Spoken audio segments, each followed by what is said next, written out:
模式，谢谢您的配合。Ladies and gentlemen, the event will begin shortly. Please take your seats. The screen on the right will simultaneously display the translation of the speeches. To pay respect to the victims and families, please do not applaud during the event. And please remember to switch your mobile phones to silent mode. Thank you.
各位来宾，总统已经抵达会场。Ladies and gentlemen, His Excellency President 赖清德。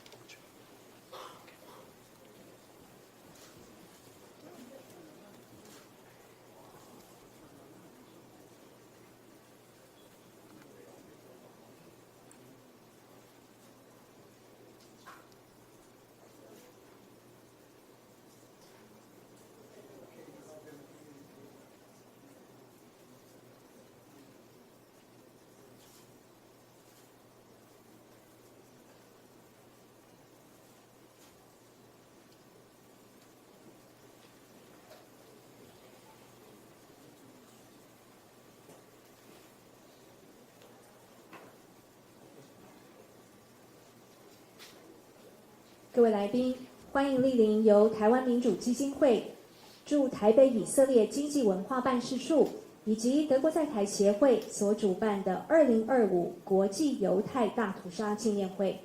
Ladies and gentlemen, welcome to 2025 International Holocaust Remembrance Day ceremony, organized by Taiwan Foundation for Democracy, Israel Economic and Cultural Office in Taipei, and German Institute Taipei. 2005年，联合国大会通过将1月27日，也就是奥斯威辛集中营解放的周年，定为国际犹太大屠杀纪念日，来纪念在纳粹大屠杀中罹难的600万犹太人和其他数百万的受害者。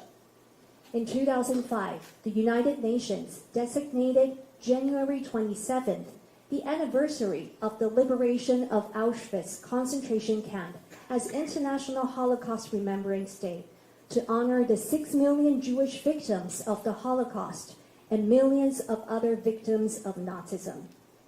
在台湾驻台北以色列经济文化办事处以及德国在台协会也从2016年开始每年举办纪念活动，希望让台湾的社会也能够了解这段历史和人权课题。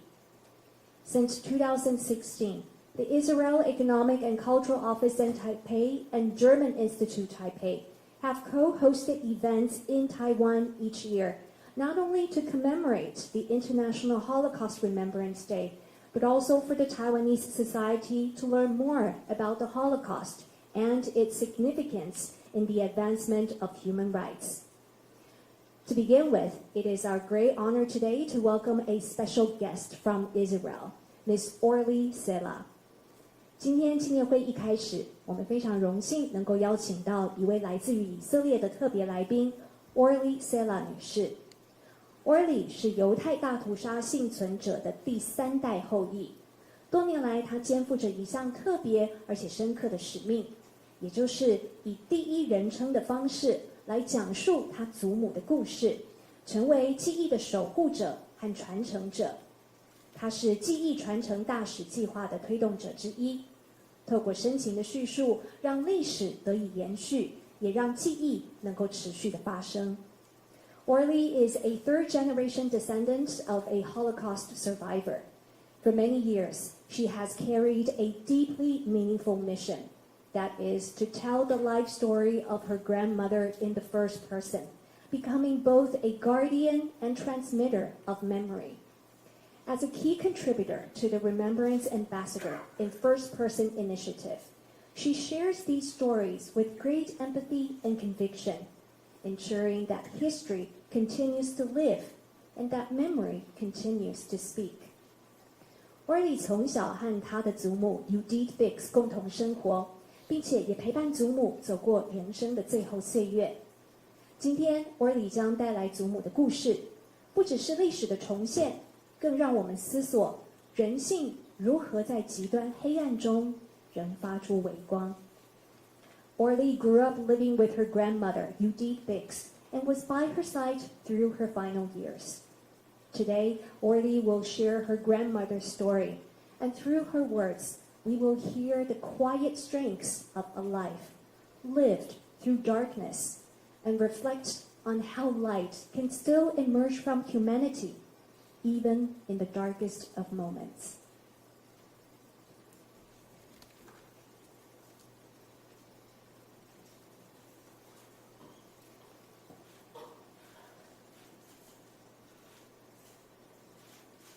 Judith, come up for dinner. The food is already ready, it's on the table. I hear my mother, Ilona, calling me from upstairs. But I just cannot disconnect from the book that I received for my bat mitzvah from my friend Maria.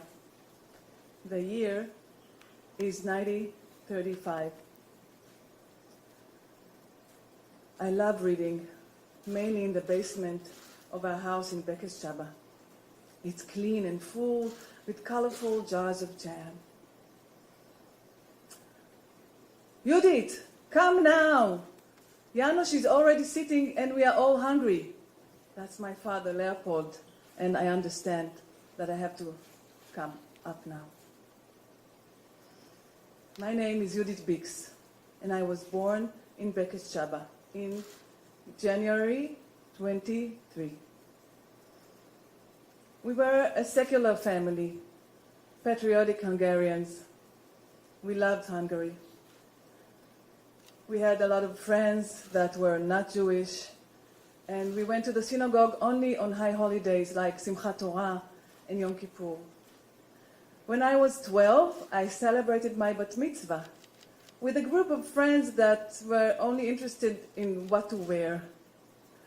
I also really like to paint my nails and put on red lipstick and wear nice dresses like every other girl you know. In the spring of 1938, all of our friends went to the high school to register for the major for high school. All my friends went one after the other.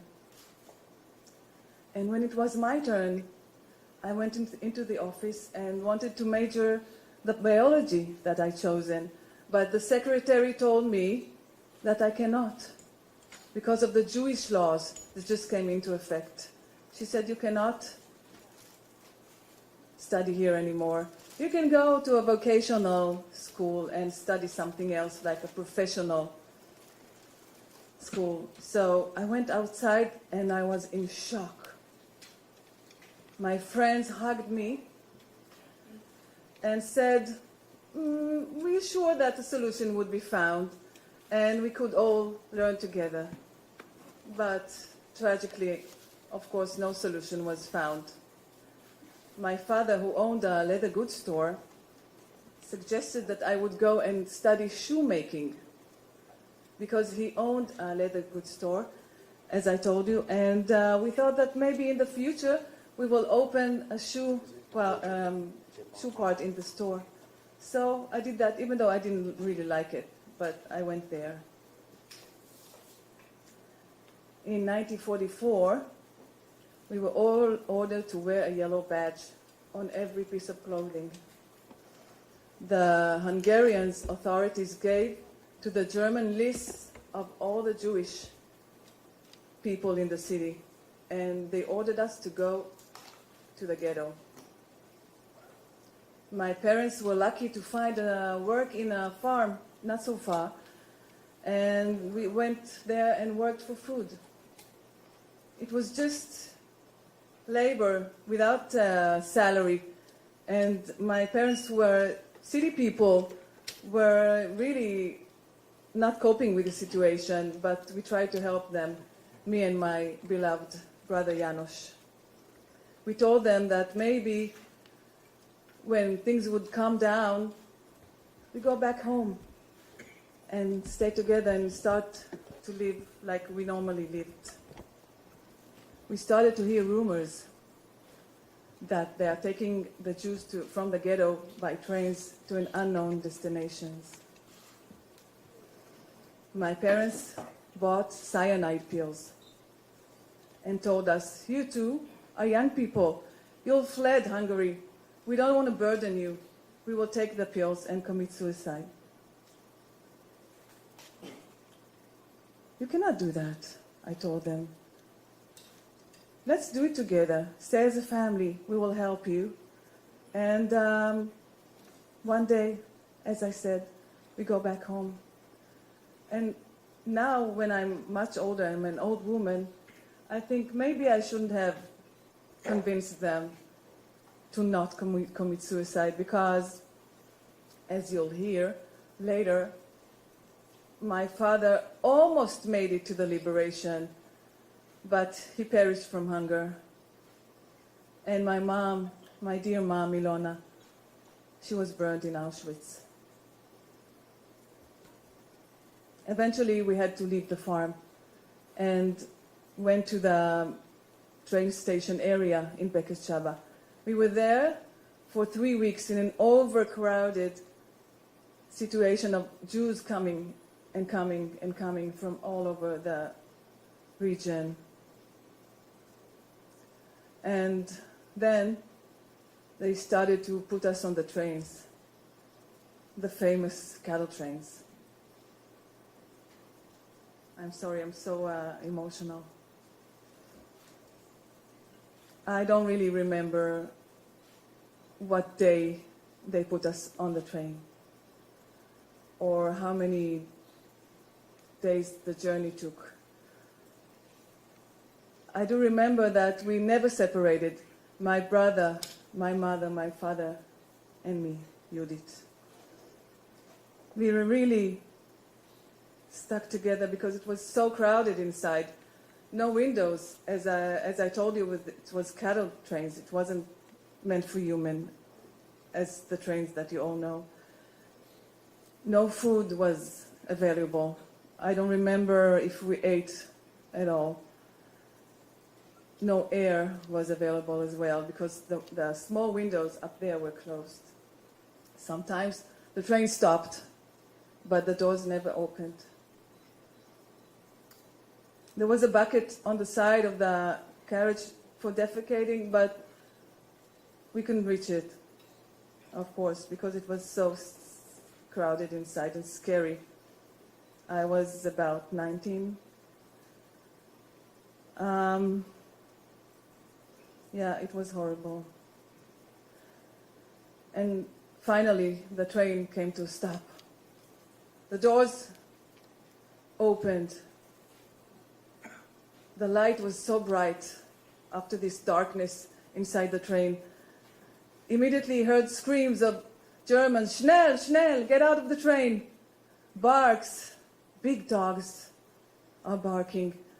I was looking around and saw so many people wearing rags, looking inhumane.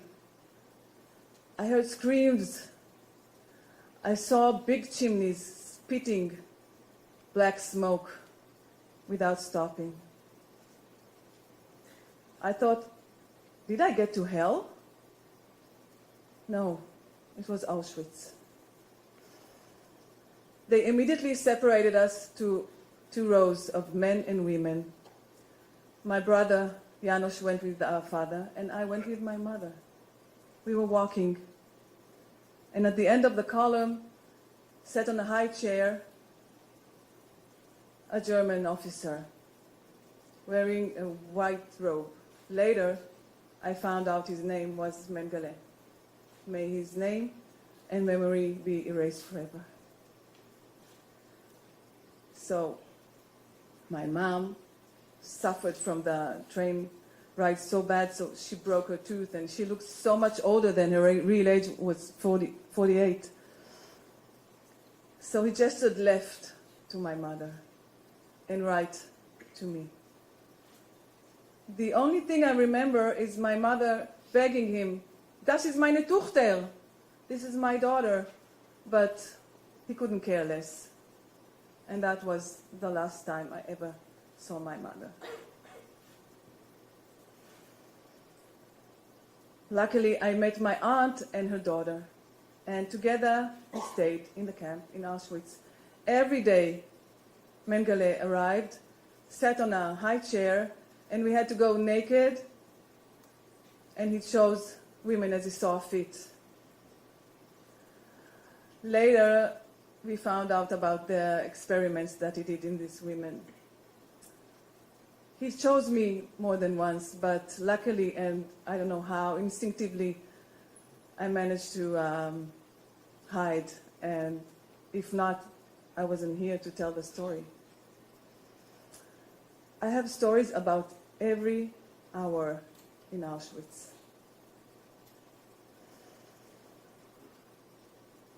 After very few women were left in the camp, they took us again by trains to a labor camp in Germany, in Silesia.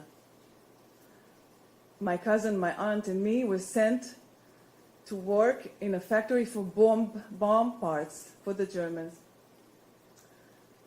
They gave us rags to wear, and we put them on wooden soles just to make some shoes to keep us from the freezing cold. Here in Taiwan, you don't know what cold is because it's a tropical area, but just imagine if you've ever been in Europe, the cold in January, it was brutal. So it wasn't enough what we've got to wear. The food was 1 small loaf of bread, 1 dish of vegetable peel soup, and 1 mug of muddy gray water. All of this divided into 3. So we, of course, were quite hungry. So everything you could get and put your hand on, you would sell just to get through the day, to get some food. I didn't have anything to barter with, so I bartered the other way around. I didn't eat my bread. I kept it in my pocket. And every day I bought woolen threads, orange woolen thread, from a factory for parachutes. So I collected quite a lot of them and improvised knitting needles from my factory. And every night, because it wasn't allowed to do something for yourself, I knitted. I had a project of my own. And it became 1 row after another. It calmed me just to knit, because I was so overwhelmed with the work there. So it was like a meditation to knit my project, my secret project. 1 row after another, and it became a sweater, a vest that I never took it off. It was such a colorful piece in these gloomy surroundings, and it kept me warm. It was on me during the voyage to Israel, and it was on me during my pregnancy with my son Aryeh, and it was on me in my final immigration to Israel. And guess what? It's here today in Taiwan. Thank you. So that's the original sweater. As you see, it's well kept, but it's kind of lost its colors. And it's starting to, the stitches are not strong anymore, but I'm keeping it. It's here for 80 years with me. And now in Taiwan for you to see. Yeah.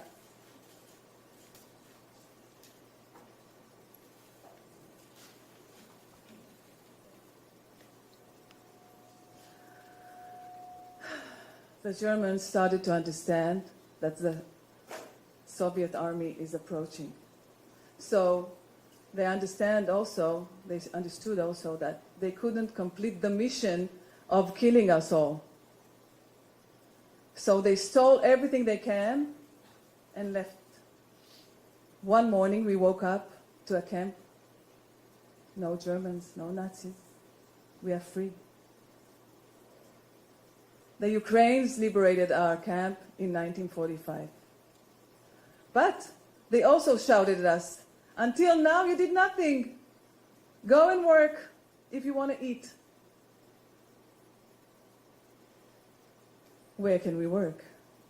Nobody got anything to give us because Europe was also in a very difficult situation. We managed to find something just to get some food stamps. And after a few weeks or a month, I don't remember, we tried and wanted to go back to Hungary. So we got some documents and begin to approach the border. I remember that we were at a big central station in Slovakia border. It was packed with Hungarian soldiers that wanted to go back home and war prisoners, but no Jews, not at all. We stood out by our appearance. We were very skinny and bald and wore rags and full of wounds. The guards in the entrance of the station would not let us in. What would I do now? I spotted some horse traders that were moving freely across Europe. So I asked them, maybe you can help me to get home. They say, oh, I remember, one of them said, I remember that I saw a soldier from Bekeshchaba from your city. Maybe you'll find him. And miraculously, as always happened to me, miracles, I found the soldier. He held two big luggage. And I asked him, maybe you can take me with you to Bekeshchaba. So he said, okay. You will take one luggage and say that you are my wife and go on the train.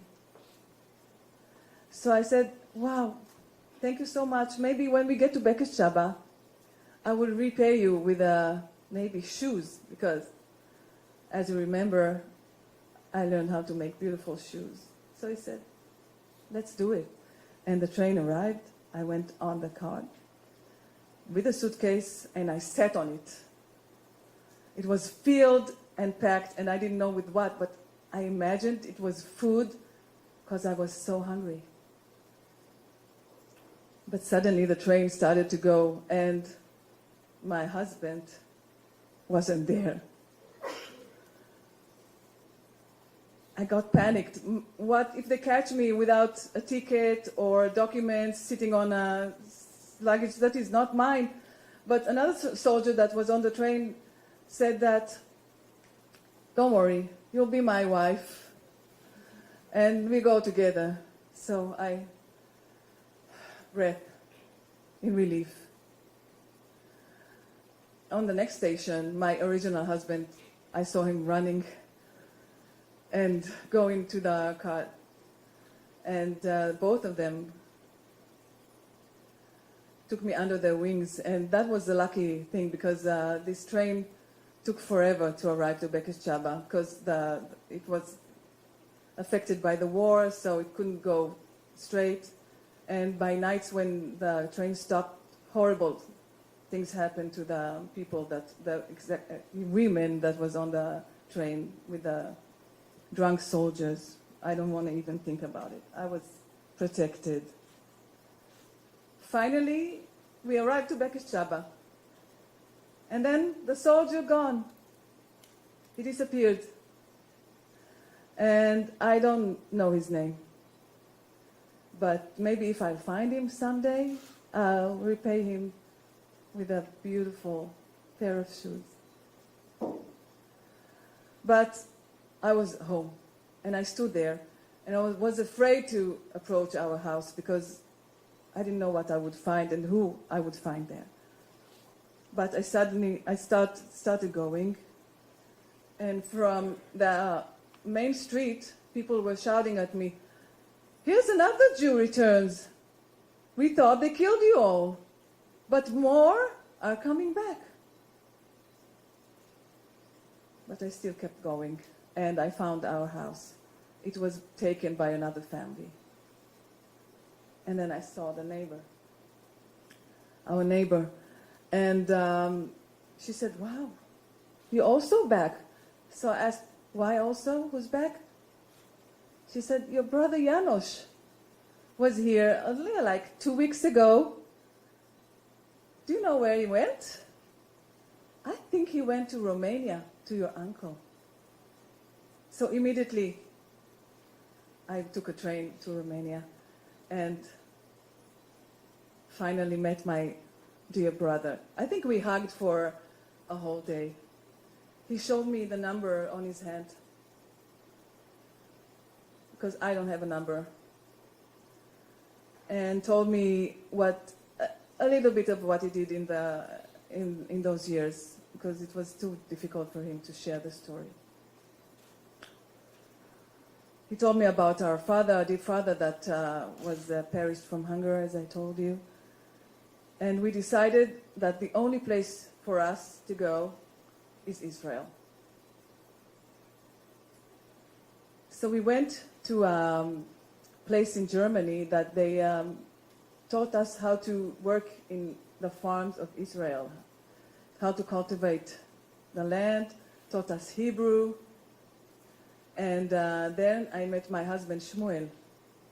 And together we took a boat that was meant to take us to Israel. It was an illegal immigrant ship.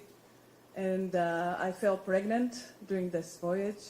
But for these horrible conditions, I lost a miscarriage. When we arrived to Haifa, the British soldiers were waiting for us on the dock with firearms and told us we have to go to Cyprus, to internment camp. We were there for 1 year. I also fell pregnant there again. And luckily, I had the chance to leave this pregnancy because it was the only chance I could have a baby. And that's my son, Arya. When I was 9 months pregnant, they gave us special permission to go to Israel. And we were looking for a family, a new family, a community. So we found a village, a moshav, in the northern part of Israel called Moledet. It was a beautiful place. It is a beautiful place. And my son got married to Rina from the moshav, and they have 3 wonderful girls. And when I'm now all the time with my family and friends and community, I'm looking back and reflecting and thinking, are all those stories happened to just one woman?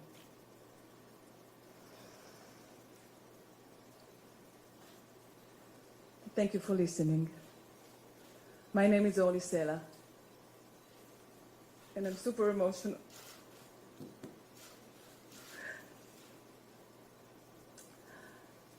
Thank you for inviting me to take. Because my grandma Judith and I had a very big and close connection. I loved her so much. We used to dress up together. And when she was gone, I was by her side. And since then, it's 20 years or something like that. I think, how can I hold her memory? And then I discovered this organization that called First Person Remembrance Ambassadors, and I studied how to give the story, like the way you heard just now. And when I'm telling this story, and I'm telling it mainly in Hebrew, but a lot in English, I feel that she's here around me, whispering in my ear and comforting me. And I hope that for a brief moment you felt her too. So thank you so much for listening. Thank you. Thank you very much to Orly for sharing with us story of her grandmother in the first person. 非常谢谢 Orly 用第一人称的方式来和我们分享她祖母的故事。接下来我们要邀请的是台北市可巴德犹太协会的拉比 Rabbi Shlomi David 来诵读祈祷文慈悲的神。这首祈祷文通常是在葬礼或纪念仪式当中来诵祷，为的是安慰已逝者的灵魂。And next we would like to invite Rabbi of Taiwan, Rabbi Shlomi David, President of the Abad Taiwan Jewish Center, to recite a Jewish prayer, Maleh Lahamin, Merciful God. This prayer is for the soul of the deceased, usually recited at the burial or memorial services. Rabbi David, please. אל מלא רחמים, שוכן במרומים, המצא מנוחה נכונה על כנפי השכינה, במעלות קדושים וטהורים, כזוהר הרקיע מזהירים את כל הנשמות של 6 מיליוני היהודים, חללי השואה באירופה, שנהרגו, שנשחטו, שנשרפו ושנספו על קידוש השם בידי המרצחים הגרמנים הנאצים ועוזריהם משאר העמים, יימח שמם. לכן בעל הרחמים יסתירם בסתר כנפיו לעולמים, ויצור בצרור החיים את נשמותיהם. אדוני הוא נחלתם, בגן עדן תהא מנוחתם, ויעמדו לגורלם לקץ הימין, ונאמר אמן. Thank you, Rabbi David. Please take your seat. 紧接着进行点烛仪式，来纪念纳粹德国期间遭受到屠杀的受难者。在荧幕上面也会同步说明每一支蜡烛的含义。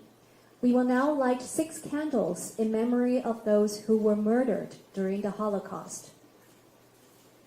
To begin with, we would like to invite Mr. Andreas Hofen, Deputy Director General of German Institute Taipei. 首先，请德国在台协会何峰副处长点亮第一根蜡烛。We light this candle in memory of the 1.5 million Jewish children and countless others who perished in the Holocaust. These innocent lives, cut tragically short, remind us of the devastating impact of hatred. May we create a world where every child can live in peace and safety. For the second candle, we would like to invite Representative Maya Yaron of the Israel Economic and Cultural Office in Taipei. 请以色列经济文化办事处尤玛雅代表点亮第2根蜡烛。We light this candle as commitment to Holocaust education and the fight against ignorance and prejudice. We bear responsibility in ensuring that future generations understand the consequences of hatred and deepen our collective humanity. 接下来，请外交部吴志忠政务次长点亮第3根蜡烛。For the third candle, we would like to invite Deputy Foreign Minister, Ambassador Francois Chi-Chong-wu.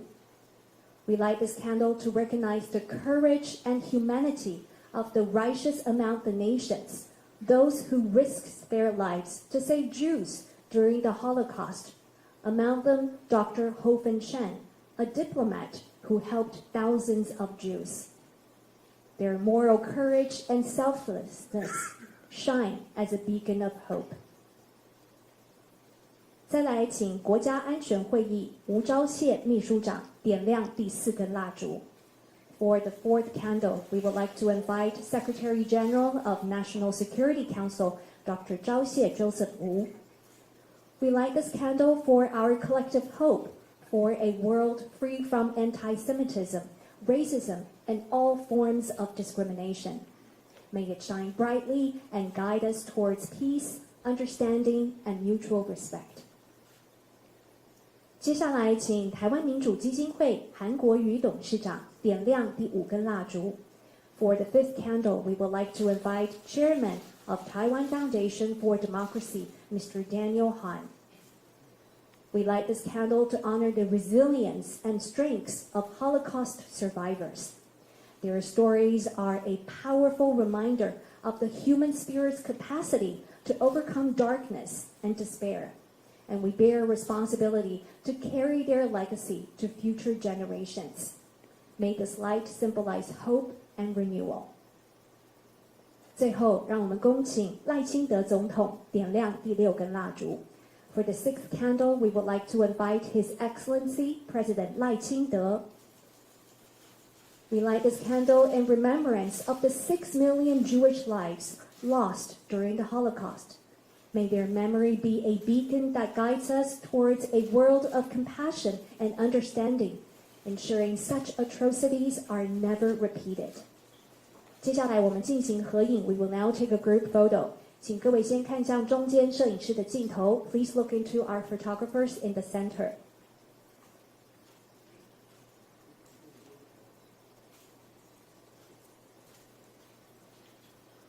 接下来请看后方媒体朋友的镜头 Please look into our media cameras in the back.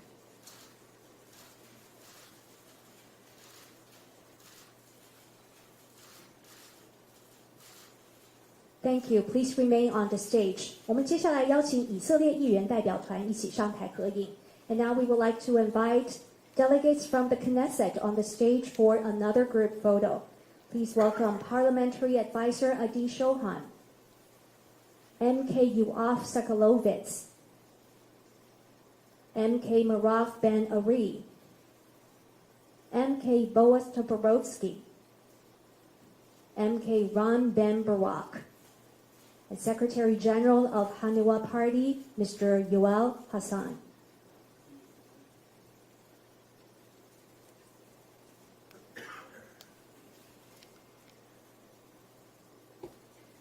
Once again, please look into our photographers in the center together.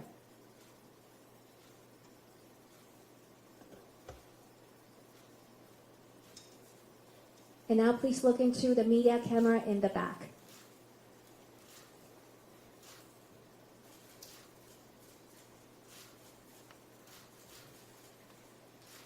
Thank you very much. Please take your seats.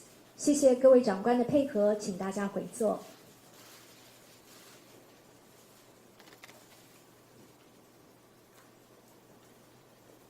刚才以色列、德国和台湾的代表们为我们点亮了6根蜡烛，一方面是纪念第2次世界大战期间遭受到屠杀的600万犹太人，另一方面也向幸存者和受难者的家人致意。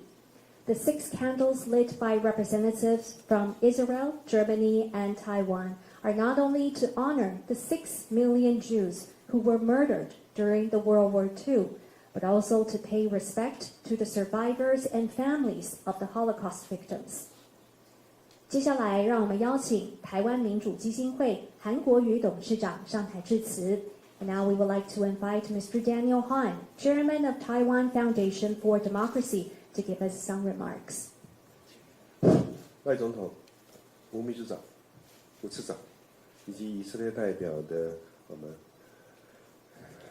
玛雅处长，还有各位以色列国会议员以及德国和副代表，各位今天现场所有幕后工作的伙伴，各位各地来的贵宾，各位新闻界的好朋友，刚才听到以色列这位朋友阐述他自己 grandma 的故事，我突然觉得喉咙好紧的感觉，心里面听得非常的难过。为了纪念在纳粹大屠杀之中罹难的600万犹太人以及数百万的受害者，联合国大会在2005年11月1日通过，将每一年的1月27号定为国际犹太大屠杀纪念日。自2016年开始，驻台北的以色列经济文化代表处以及德国在台协会，每一年都举办这种纪念活动，希望让台湾社会能够了解大屠杀的历史，以及更重要的人权课题。每一年共同办理这样的一个重要的纪念活动，希望也让台湾民众能够了解这段历史，避免再度发生同样的悲剧。今年是2次世界大战结束80周年，联合国秘书长古特雷斯先生在1月27号联合国纪念大会国际犹太人大屠杀之中强调，纪念大屠杀是必要性，是为了确保这场悲剧的教训永远不会遗忘，永远不会再发生。今天我们透过国际幸存者的后代在这里提供了第一手的证词，犹太教的拉比，以及诵念着祈祷文以及点蜡烛的仪式，一起来悼念在2战期间大屠杀的犹太民族受难者。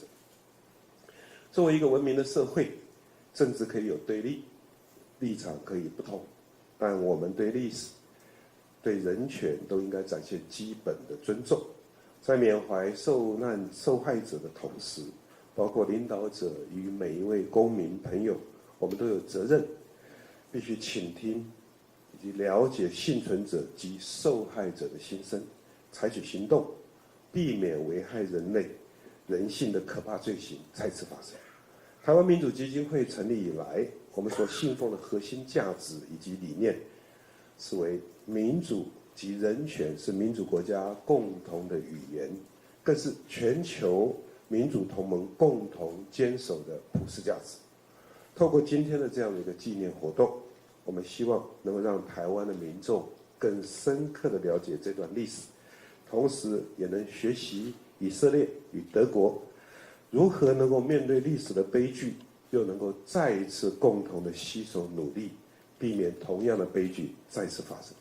最后，要再一次感谢远道而来的以色列的国会议员，还有很多幕后工作的伙伴们，希望世界能够永保和平，祝福大家。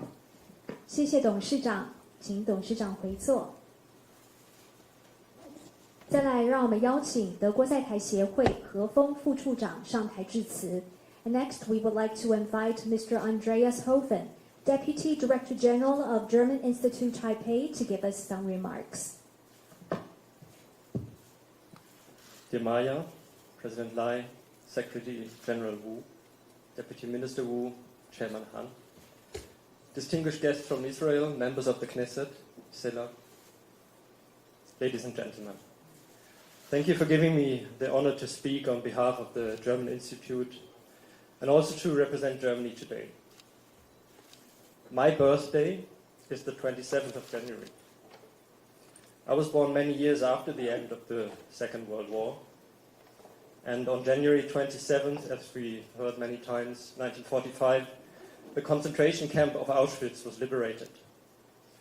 Today, the 27th of January, marks the International Day of Holocaust Remembrance, and it's a day of commemoration, of remembrance, but also of shame. I was born in Germany to German parents, themselves part of the first generation born after the war and the Holocaust. My grandparents lived through these dark times. In our families, too, not everyone stood by as idle witnesses. Some supported the inhuman policies and actions, others fought as soldiers, and they were even members of the National Socialist Party.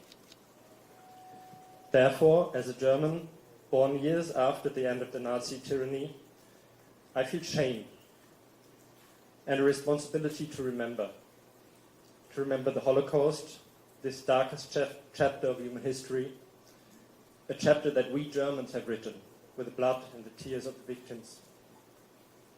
My generation is not guilty, yet as Germans, I think we must accept this shame and responsibility. This year we mark the 80th anniversary of the end of the Nazi regime, the Second World War and the Holocaust. At places like Auschwitz or Dachau or Buchenwald, survivors, officials, religious leaders and citizens gather once more as we have gathered here today. They gather to remember the unthinkable suffering of the victims and to recommit to the values that made peace, dignity, and democracy possible, and to renew a solemn vow: what happened then must never happen again. In Germany, the culture of remembrance has become a cornerstone of our democracy. It teaches us that freedom is fragile and that the seeds of hatred and indifference must never be allowed to take root again.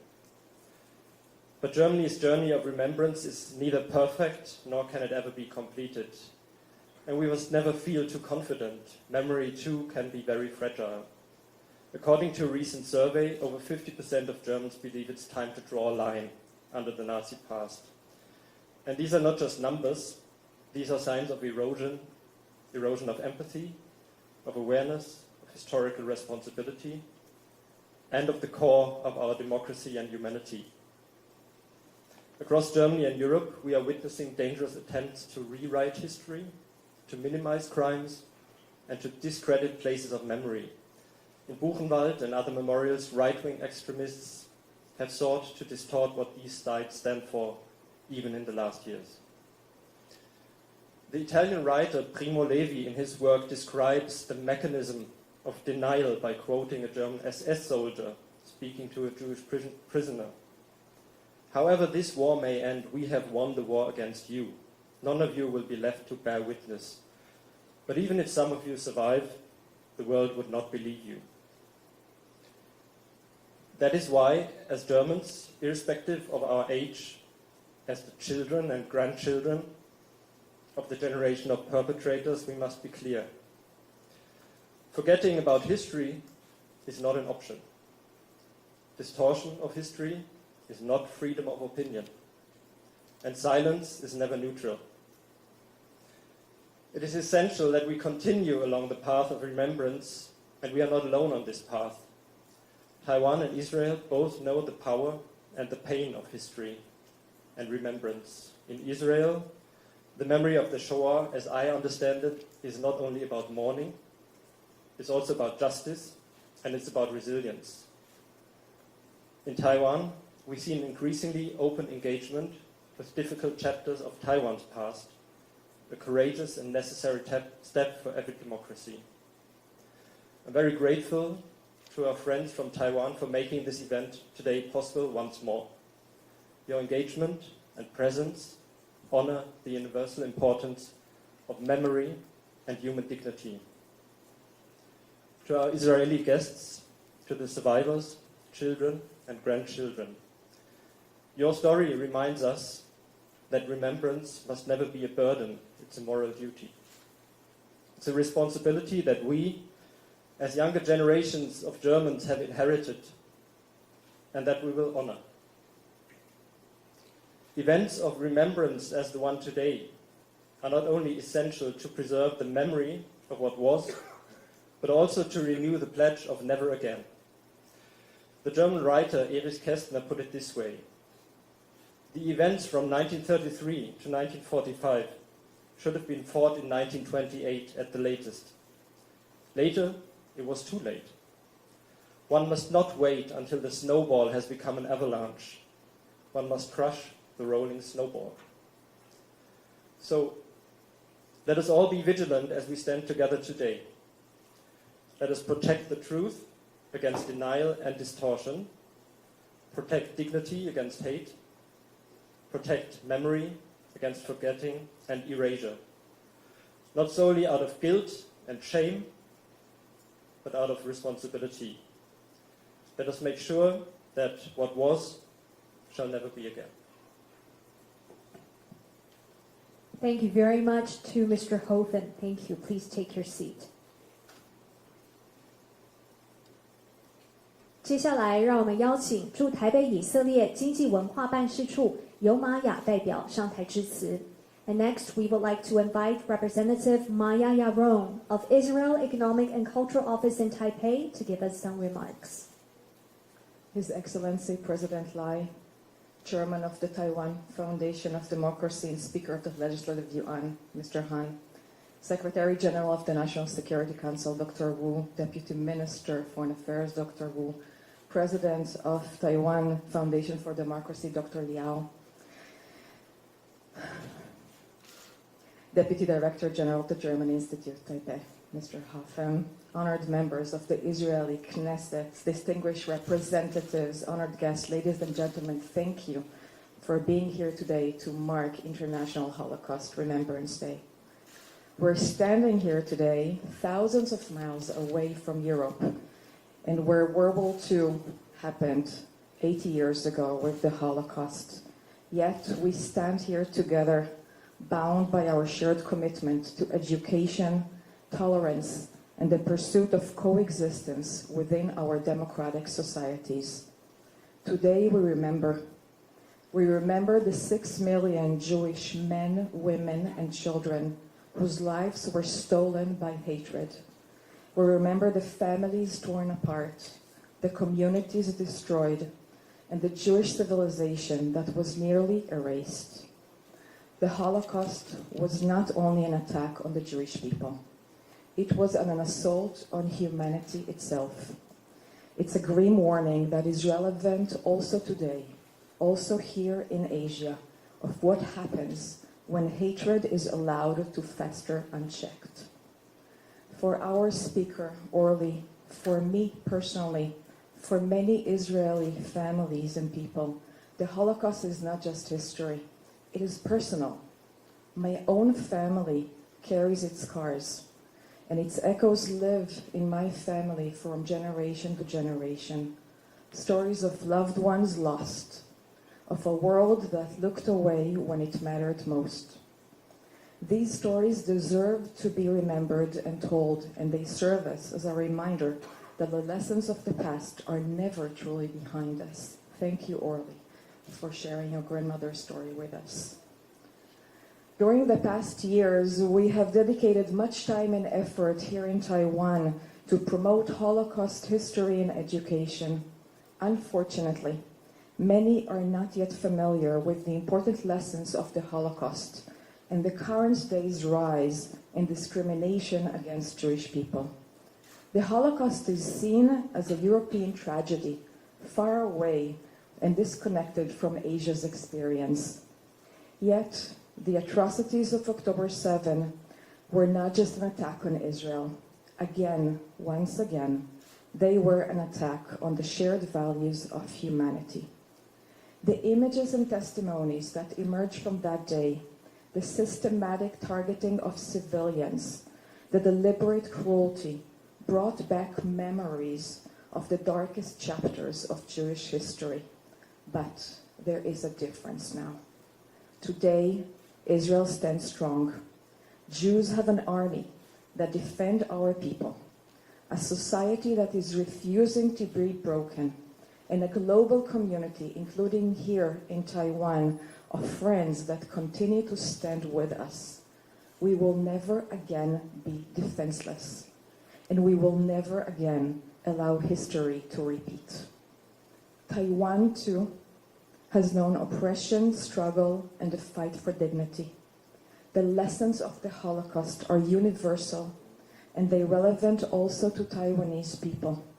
They teach us the dangers of silence, the consequences of hatred, and the necessity of vigilance. This is why the work of the Taiwan Foundation for Democracy and events like this one today matter so deeply. They ensure the memory is not just preserved but shared, that history is not just remembered but learned from. This year, Israel assumed the presidency of the International Holocaust Remembrance Alliance, a global organization dedicated to preserving the memory of the Holocaust and combating anti-Semitism. In this leadership role, we call on global partners to pledge to educate, to ensure that the memory of the Holocaust is passed on, not just as history, but as a warning and a moral obligation, to pledge to confront hate, to build bridges instead of walls, to foster understanding instead of division, and to create a future where these atrocities will never happen again. I look forward to Taiwan's government, parliament, organizations, and universities to actively join the universal pledge of the International Holocaust Remembrance Alliance definition of anti-Semitism. As long as we carry the lessons of the past with us, as long as we stand together in defiance of hatred and racism, we create together a better future and a better hope. Thank you very much. Thank you very much to Representative Yagron. 如同有代表所分享的，今天这样的纪念会活动重要而且意义深远，让大屠杀历史的记忆得以保存和分享。也希望透过纪念活动，让更多人能够感受到这段历史的真实重量，并且在我们心中种下更深的理解和尊重。接下来，让我们恭请赖清德总统上台致辞。And now, please welcome His Excellency President 赖清德。Member of the Israeli Knesset and Taiwan Friendship Group, Chair Boaz Toporowski. Israel Economic and Cultural Office in Taipei, Representative Maya Yaren. German Institute Taipei, Deputy Director General Andrew Hoffman. Taiwan Foundation for Democracy, Chair Han Guoyu. National Security Council Secretary General Wu Zhaoxie, Deputy Minister of Foreign Affairs Wu Zhenzong, Mrs. Oli Sarah, granddaughter of Holocaust survivors, Mrs. Jehudit Biggs, distinguished guests, good afternoon. To begin, I want to thank the Israel Economic and Cultural Office in Taipei, German Institute Taipei, Taiwan Foundation for Democracy, and Ministry of Foreign Affairs for co-organizing this deeply significant memorial ceremony again this year. I also want to thank everyone for attending. We are here today to remember the victims of the Holocaust, express sympathy for the survivors, honor the brave individuals who protected the victims, and acknowledge all who were impacted by this atrocity. It was deeply moving to hear Mrs. Sarah share the story of how her grandmother, Jehudit Biggs, escaped the Nazi regime. I want to thank her, especially for traveling so far to attend this event. From the 1930s through World War II, the Nazi regime sought to exclude Jewish people from society. In their campaigns, they perpetrated systemic genocide driven by their ideology. Policies and directives under the authoritarian Nazi regime resulted in the deaths of approximately 6 million Jews. Millions of others were persecuted, including Romanian people, persons with disabilities, the gay community, and anyone who disagreed with Nazi ideology. It is one of the darkest chapters in human history. Many countries, including Taiwan, have enacted anti-massacre legislation and observe a Remembrance Day each year. Those occasions help us remember the victims, preserve historic memory, and most importantly, reinforce our resolve to fight against hatred and discrimination. 23 years ago, Xiaolong Church in Tainan founded the Taiwan Holocaust Memorial Museum. It is the first Jewish museum in Taiwan and the second Holocaust museum in Asia. Its founding mission urged us to forget hatred and love one another, put an end to war, and advocate peace. Many of the exhibition items come from Jewish people, connecting Taiwan closer with Israel and helping Taiwanese better understand the experiences of Jewish people. In this way, we grow to more deeply cherish peace. When I was mayor of Tainan, I took part in an exhibition event at Xiaolong Church. I was also invited by the Israeli government to join the International Mayors Conference in Israel, where I visited the World Holocaust Remembrance Center. I will never forget how deeply that experiences moved me, and as a result, peace and human rights became even more important issues for me. These issues are valued by Taiwan and our friends and allies. They are also important links connecting Taiwan with the world. Peace is priceless, and war has no winners. We will continue to expand cooperation with democratic partners and safeguard regional and global peace and stability.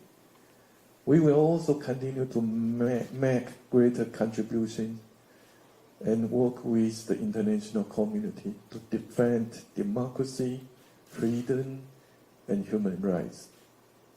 This year also marks the 88th anniversary of the end of World War II. However, we still see wars raging around the world. We see a resurgence of authoritarian powers, which could severely impact global democracy, peace, and prosperous development. Today's event allows for more than reflection of the past. It also serves as a warning for the future. We are reminded of the threats that hatred, prejudice, and extremism pose to humanity. But we are also reminded that morality democracy and respect for human rights are powerful forces against violence and tyranny. We must never forget history. We must overcome our differences and join in solidarity for a better future. Let's work together to ensure that the next generations live in a world that is more just and more peaceful. Thank you. Thank you very much to President Lai. 谢谢总统，非常感谢总统莅临今天的纪念会，让我们恭送总统离场。Ladies and gentlemen, let us once again thank President Lai for attending the event today. 各位来宾，我们今天聚集在一起，不只是纪念犹太大屠杀的历史，同时也期许大家持续的努力，为我们的后代建立一个更自由、更有包容力的社会。Ladies and gentlemen, we gather here today not only to remember the historical meaning of the Holocaust, but also to remind us to continue striving to build a more tolerant and free society for our future generations.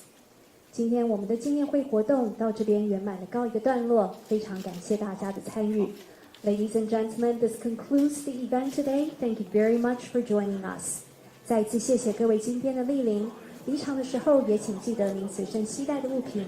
祝福各位健康、平安、顺心。Thank you once again for joining us today. Please don't forget your personal belongings as you leave. Thank you and good day.